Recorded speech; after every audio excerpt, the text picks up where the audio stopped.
আজ আমরা আলোচনা করব যে স্ট্রেসের কনসিকুয়েন্সেস কি হতে পারে। নমস্কার, আমি জয়িতার চেম্বারে সবাইকে স্বাগত। আগের দিন বলেছিলাম যে ফিজিক্যাল কনসিকুয়েন্স হচ্ছে সব থেকে ইম্পর্টেন্ট স্ট্রেসের জন্য, কারণ অনেক বড় বড় অসুখ কিন্তু এই স্ট্রেসের জন্য হতে পারে। কেন জানেন?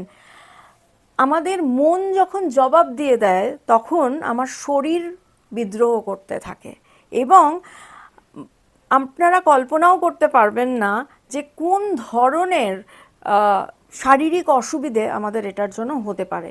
আমরা কমনলি যেগুলো জানি সেগুলো তো জানি, যেমন ধরুন মাথা ব্যথা। হ্যাঁ, এটা তো একটা ভীষণ কমন জায়গা যে আমার ভীষণ মাথা ধরে যাচ্ছে, পিঠ ব্যথা করছে, কোমরে ব্যথা করছে। এগুলো ভীষণ একটা মানে ভীষণ কমন এগুলো ফিজিক্যাল জায়গা। কিন্তু যখন আমরা বড় একটা জায়গাতে চলে যাব, যেমন ধরুন যে কার্ডিওভাস্কুলার কিছু প্রবলেম এটার জন্য হতে পারে, আমরা এই জিনিসগুলোকে বলি হচ্ছে যে সাইকোসোম্যাটিক ডিজিজ, বা বর্তমানে বলা হয় সাইকোফিজিক্যাল প্রবলেম, অর্থাৎ সাইকোলজিক্যাল কারণে কোনো একটা ফিজিক্যাল সমস্যা তৈরি হচ্ছে।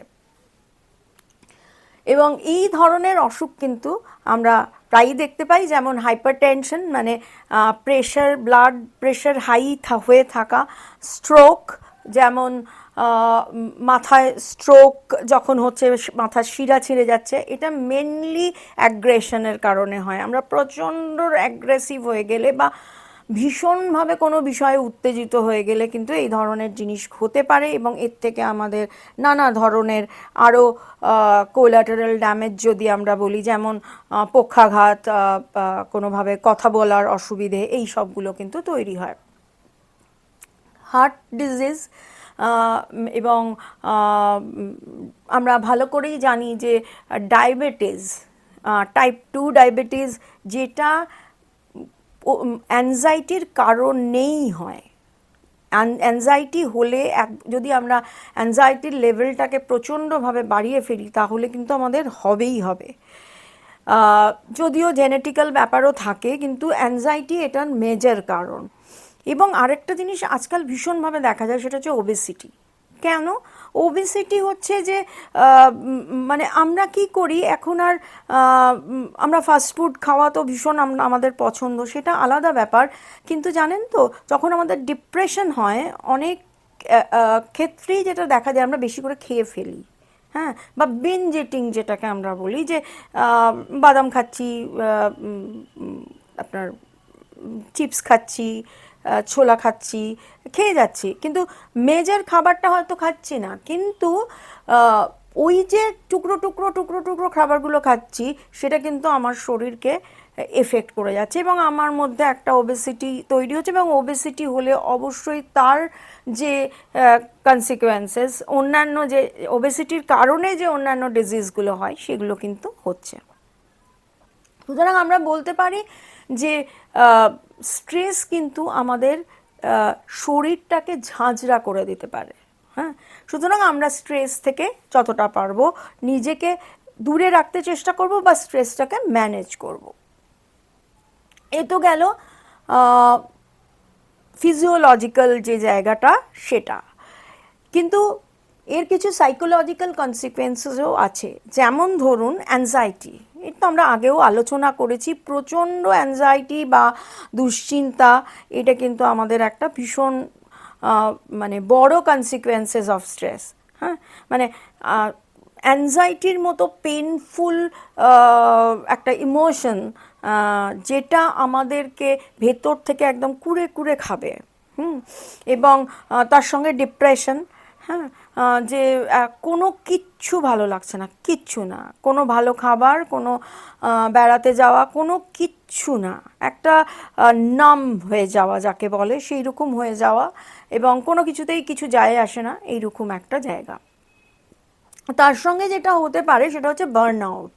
বার্নআউট বলতে আমরা যেটা বলি একদম বিধ্বস্ত হয়ে যাওয়া, যে একের পর এক একের পর এক আসছে। এবার এর সঙ্গে যুক্ত হচ্ছে ফিজিক্যাল প্রবলেম, মানে সাইকোলজিক্যাল প্রবলেম তো হচ্ছেই, তার সঙ্গে এই স্ট্রেসের কারণে ফিজিক্যাল প্রবলেম হচ্ছে। এবং আমরা বিধ্বস্ত হয়ে পড়ছি শরীরে এবং মনে। এছাড়াও যেটা হতে পারে সেটা হচ্ছে যে যখনই আমরা স্ট্রেসের মধ্যে থাকবো আমরা কিন্তু আমাদের বেস্ট পারফরমেন্সটাকে দিতে পারবো না। আমার যেটা বেস্ট পারফরমেন্স সেটা কিন্তু আমি দিতে পারছি না। কেন পারছি না? কারণ আমার তো ভয় করছে বা ডিপ্রেস লাগছে, করতে ইচ্ছে করছে না, আমি আমার মধ্যে কোনো ধরনের ডিসিপ্লিন মানতে ইচ্ছে করছে না, কোনো ধরনের ফোকাস থাকছে না। তাহলে তো অবশ্যই করে আমার যে পারফরমেন্স সেই পারফরমেন্সটা ভালো হবে না। এবং স্ট্রেসের ক্ষেত্রে এই পারফরমেন্স না ভালো হওয়ার আরেকটা বড় কারণ হচ্ছে প্রোক্রাস্টিনেশন।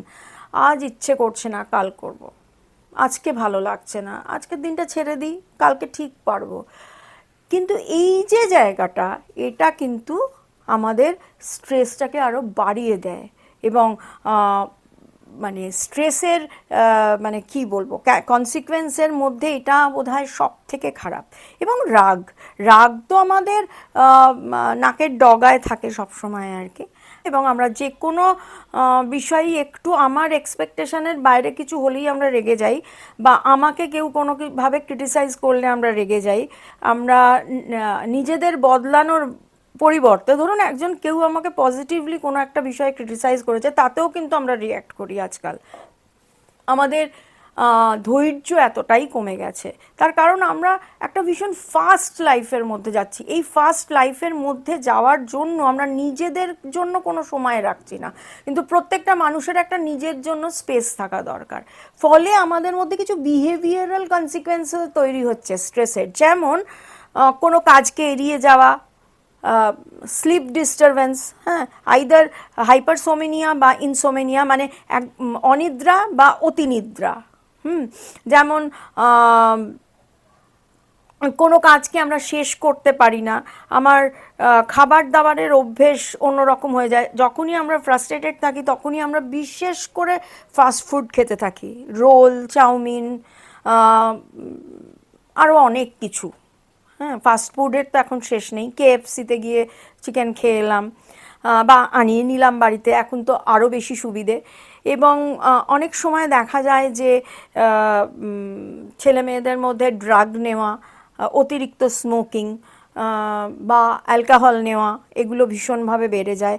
ইম্পালসগুলোকে কন্ট্রোল করতে পারে না, হঠাৎ হঠাৎ রেগে যাচ্ছে, কাউকে মেরে দিল, বা এমন অ্যাবিউজিভ কথাবার্তা বলছে যেগুলো ঠিক না। কিন্তু মনে রাখতে হবে দে আর আন্ডার দ্য স্ট্রেস, সেই জন্যই সে এইরকমভাবে করছে।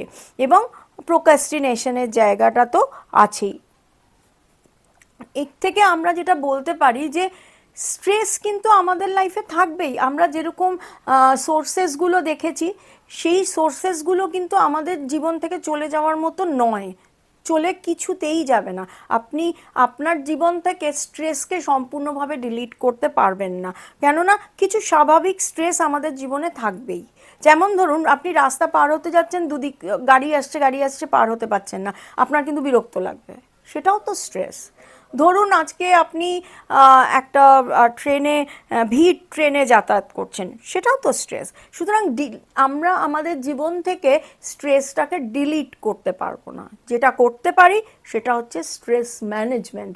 কিভাবে আমরা স্ট্রেস ম্যানেজমেন্ট করব সেটা আলোচনা করব নেক্সট পর্বে। আজকের মতো নমস্কার। আজকের পর্বটি যদি ভালো লাগে তাহলে লাইক, শেয়ার, কমেন্ট করতে ভুলবেন না।